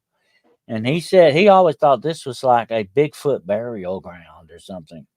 And he said it didn't look like a witchcraft thing or anything like that. It was almost as if it were like very, very close to the way the indigenous peoples used to set up their graveyards, cemeteries. So it was very much like that. And he often wondered if it was some type of a Bigfoot cemetery. And I've often wondered about that. Where would Bigfoot do that? Would they be like elephants? Would they have an elephant graveyard type thing going on, where they would take their dead and bury them under rocks or bury them in the ground, ever how that went? You'd have to wonder about that. If it has their own culture set up like that. Well, that's kind of creepy. Speaking of circles in the woods, Luana Murphy says, I came up on a circle of dried grass laid down with a pile of tiny bones like a chicken right in the center. I've always wondered if a bear had a picnic or in a sleeping spot, or if it was cult related. That sounds kind of cult related to me. What do you think, Dennis? Well, it sounds very much like a cult thing, because in some certain witchcraft ceremonies, black magic ceremonies, you cast the bones and you cast the feathers, and they're usually chicken bones, and they're usually tied fetishes of feathers. You cast them to predict the future or see someone coming or whatever the situation is. That's part of a witchcraft ceremony. Absolutely. And it has to be done in a circle. Okay.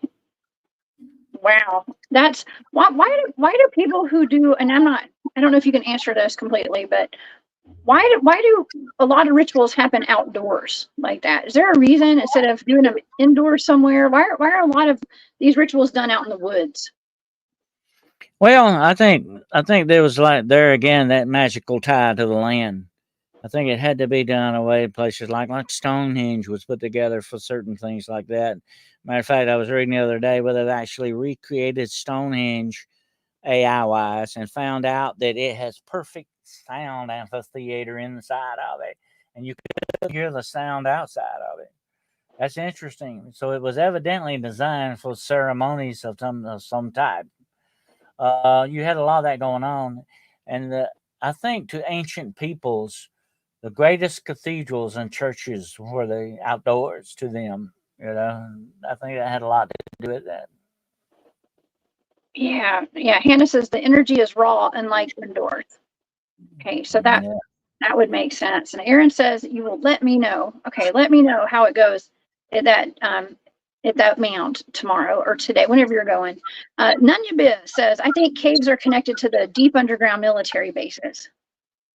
I think Well, so too. there's a rumor that this planet that we're sitting on is honeycombed with untold tunnels that run all over this planet. And if you were to get into certain tunnels, you could go anywhere you wanted to underground. You would that includes under oceans and everything else. Uh, it it almost sounds like we're living on an anthill, doesn't it? It does. It does. Urso says energy, the openness, and usually no intrusive thoughts or people spying on you. So that's out in the middle of the forest. We do Why have a need question. make you a tinfoil hat? Good one, Nick. Tinfoil hats. Yeah. Oh my gosh, I need a tinfoil bonnet. Yes. Uh, Okay. well, you have to wait and read the biography, okay? Okay. Okay. All right. Abbott says, was Dennis raised by wolves? Were Yeah, you, Dennis? yeah. I'm an old wolf. I'm a lone wolf from way back. Put it Oh that my way. gosh. Yes. Well, I saw a video. You know, I have an uncle. Okay, not. It's like my dad's cousin. I called him my uncle. Okay, and I remember he was. I shouldn't be talking about my uncle, obviously, because I just went off. I got taken off StreamYard there. But I have my dad's cousin, and he was so hairy. He was a very hairy guy, and I always looked at him, and I'll never forget that when I was a kid. I always wondered, like, is he a werewolf? You know, like, is he a werewolf? Because and you know, there's a lot of people with a lot of body hair. Nothing wrong with it. That's just how we're made. Some of us, okay. But yeah, I don't think he was a werewolf. Okay, so he was not a werewolf, but I do remember thinking that when I was a kid. Okay. Um, Uh, well, I like wolves. Basically, wolves one of my favorite animals. But it's interesting to think about that the wolf has so much in common with us, and it's so deep in our culture. It's very interesting when you think about it, and yet we admire, and we have sort of a love-hate relationship with wolves. We admire them, their freedom, and the way their bond to nature. But yes, we also have a fear of them too, which is interesting. It's a deep psychological thing, I think. it is. It is. Um, let's see.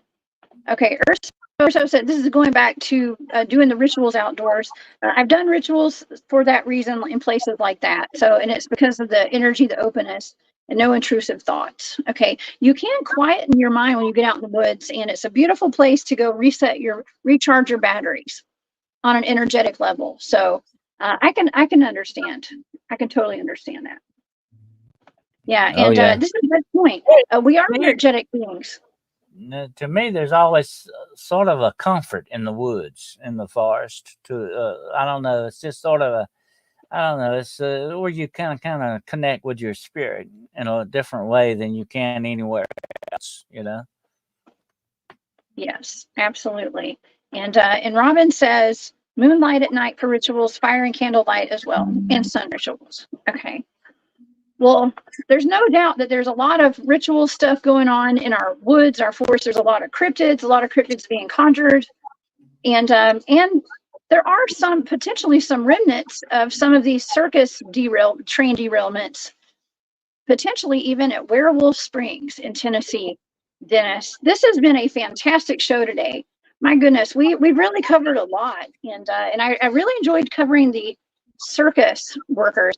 You know, there's actually another story that involves circus workers and cryptids. If you guys recall in Kentucky, I know we've got some Kentucky folks in here today, the story of the Kentucky goblins. All right, if you'll remember this story, there was actually a family visiting the family who lived there in that home, and they worked for a traveling circus or a traveling carnival. Well, there's been speculation, Jessica, that might have been a bunch of circus monkeys that actually got loose and caused that competition. And these people being sort of people had never seen an ape or a monkey like that or something. That's what supposedly scared them so bad. That is an interesting possible explanation for some of that. But of course, there is a UFO sighting connected to that as well. Or there could have been monkeys on a UFO too. Just kidding. That's wild.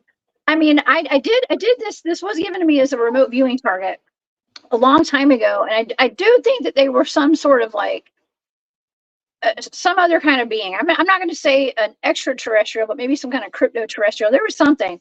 They were weird, and they were glowing. Okay, so they were glowing. That is a super interesting story, though. And it did come to mind when I was doing my research today. I was like, wait a second, we've got another story with circus workers. Okay, people that were with a traveling circus. And yes, we did, for people who are tuning in later in the show, Dennis and I did talk about the traveling circuses that came through. You know, this is an interesting picture, Dennis, because there's a giant in that picture.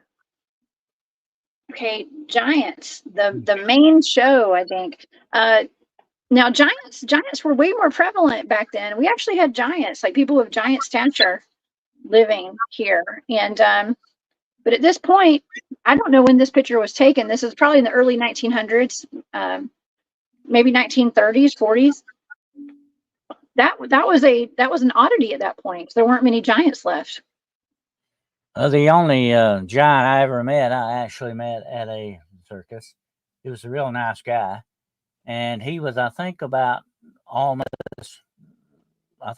slightly over 8 foot tall. And real nice guy. And, of course, he had a disease, the giantitis disease. And his heart was not growing, had not grown at the rate of his body. But I'm 6'4". And I barely came up over this guy's belly button, okay? This guy was tall, and he was a really nice guy, though. That's how he made money, traveling with the circus. Wow. Well, I've just got some pictures. I love these old carnival pictures, the old circus pictures and stuff. I mean, how cool is this? I mean, this was a main form of like entertainment. When the circus came to town, everybody went. And yeah, there were a lot of kids, like you said yourself, wanting to go peek up under the dancing girl tent stuff. I can only imagine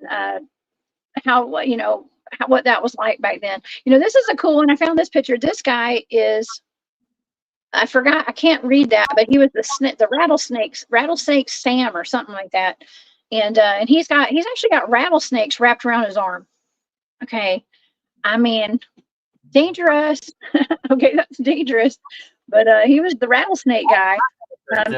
My favorite, Jessica, was the human blockhead. He could actually nail big nails up his nose and all that. It was wild. You had the most unusual you could get. That's what they wanted, because it was all about making money, And if you could bring the people in, the more money you made. But they were a lot of of course, my all-time favorite one that I always loved was the magicians. I always liked to watch the magicians that they had. But the sideshows were something special too, definitely. You had, of course, the bearded lady. You had that, the bearded lady, which was usually probably just a woman with a good makeup beard on, But a man wearing a dress too. Could have been that.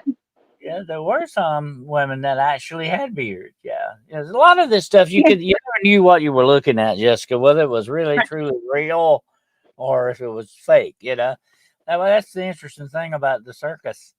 The circus was all about imagery. It was all about the image. But Yeah, that's another interesting one, and that reminds me, it's in that picture, the Siamese twins. That was a big yeah. draw. Yeah, there you go. Uh-oh. We should probably not watch that too long because there's a man with his booty showing. Okay. I mean, this is where the kids got to throw balls at mannequins there. That looks fun.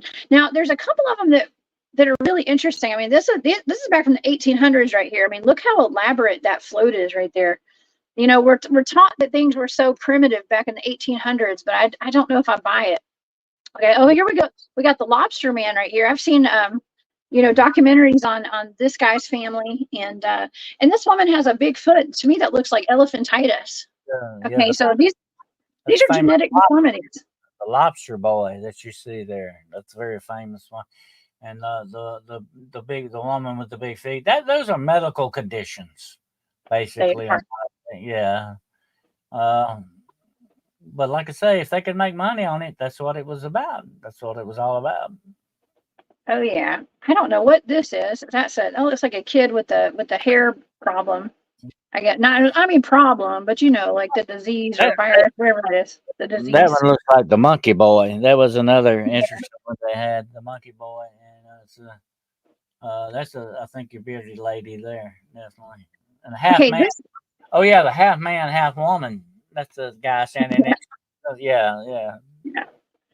Oh yeah. Now this one right here, I showed this while ago. Look at that carriage. Okay, so we think about like the old world style stuff, and and if we look at this from the history that we're taught, like the 1800s were just so primitive and wooden shacks and stuff, but yet we have these elaborate buildings and stuff that were around that were founded eventually. But look at this carriage right here. That looks like something out of like Cinderella or better. Okay. Yeah, that looks expensive. That right there is a calliope wagon. It played music. It sort of like was an organ like. Oh, a pipe organ. Okay. Steam or something like that. It's called a calliope wagon. Wow. I mean, just think though, like, this opens up another whole rabbit hole we can go down. And of course, we got the hippopotamus here. So we're talking about exotic animals being showcased throughout the United States back then. They even had hippos. Those are dangerous, by the way. Those are super dangerous. But the hippopotamus in the wild, Jessica, would be one animal you would not want to run into. Those things are deadly. They come up out of the rivers, the lakes. They can chomp down on you in a minute and you're gone. I would not want to get in the water with hippos. No.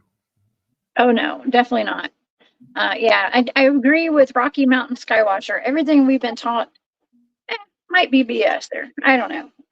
It's up to everybody to decide for yourselves, but I would agree with that statement. A lot of things we have to kind of unlearn the things we've been taught, and think critically about some of this. I think it was P.T. Barnum who was involved with one of the most famous cryptids of all. You remember that, Jessica?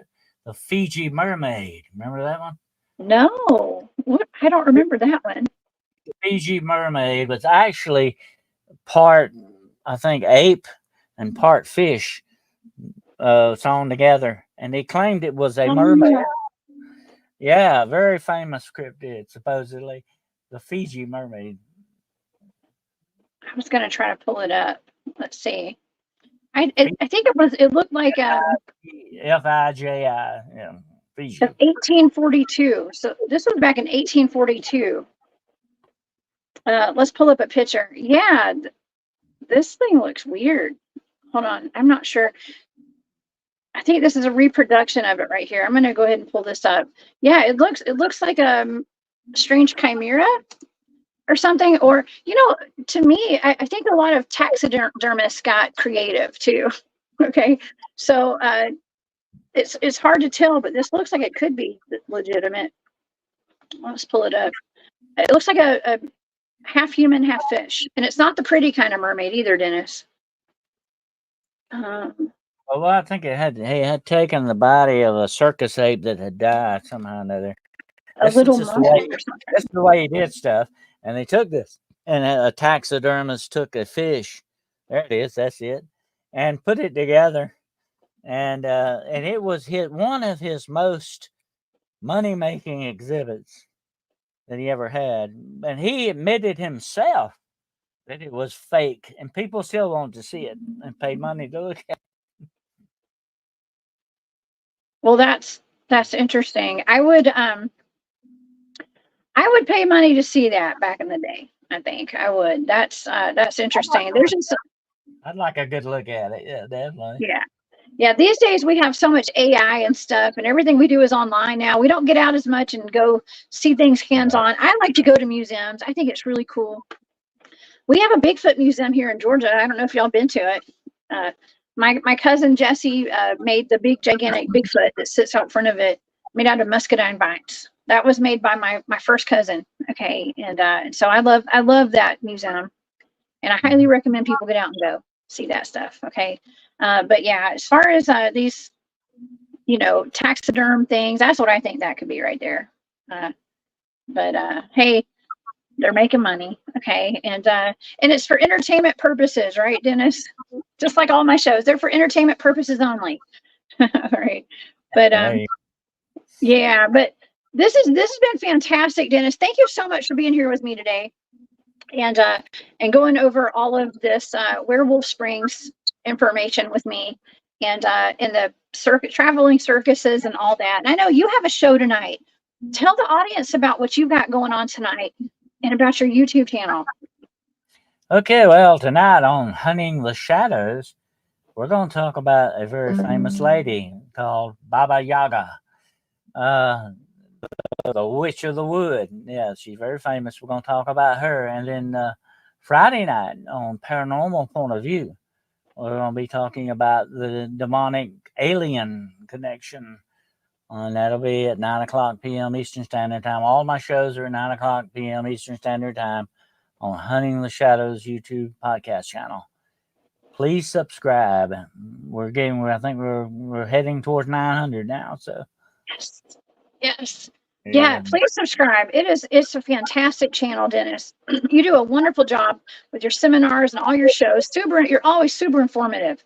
And so y'all go and become a channel member too. He has a membership where you can join there. So y'all be sure to join Dennis's channel. Okay. And thank y'all so much for being here. I did see Jennifer was asking about the conference that I'm going to be at next week. I'll be there all week, most of the week. I'm speaking on Wednesday down at St. Pete, Florida at the Full Disclosure Movement.org, or the Full Disclosure Now conference. Go to that website. When you get your tickets, these are the discount codes.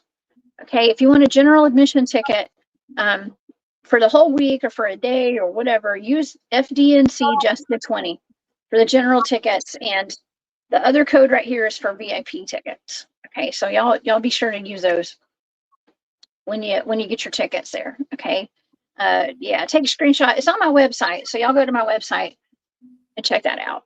Okay, well, Dennis, I'll be in your chat tonight, and definitely watching the. You said Baba Yaga. I have not. Is it Baba or Mama? It's Baba Yaga, right? yep. I'll be there. Baba Yaga. Yep. Baba Yaga. Okay, I don't want to say that name too many times because it's like the S Walker that we talk about. You don't want to say the name too many times because you'll get its attention. Okay, so we got to remember that. Yep. We got to remember that. All right, Dennis. Well, thank you again so much. Do you have any final thoughts on what we talked about today? Well, I think it was a lot of legend around Werewolf Springs.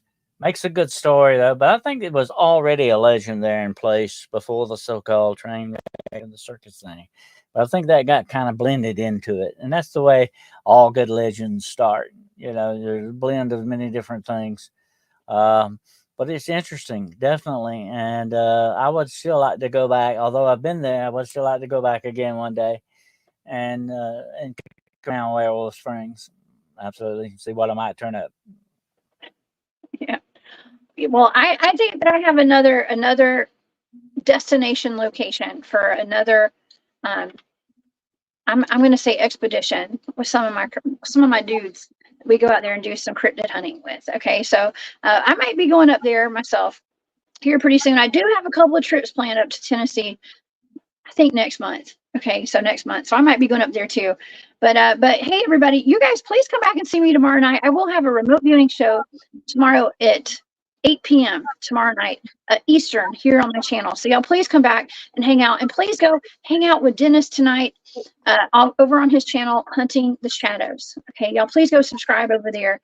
And let's get him up to 1,000 subscribers. It's coming soon. I know it is, Dennis. And I can't wait.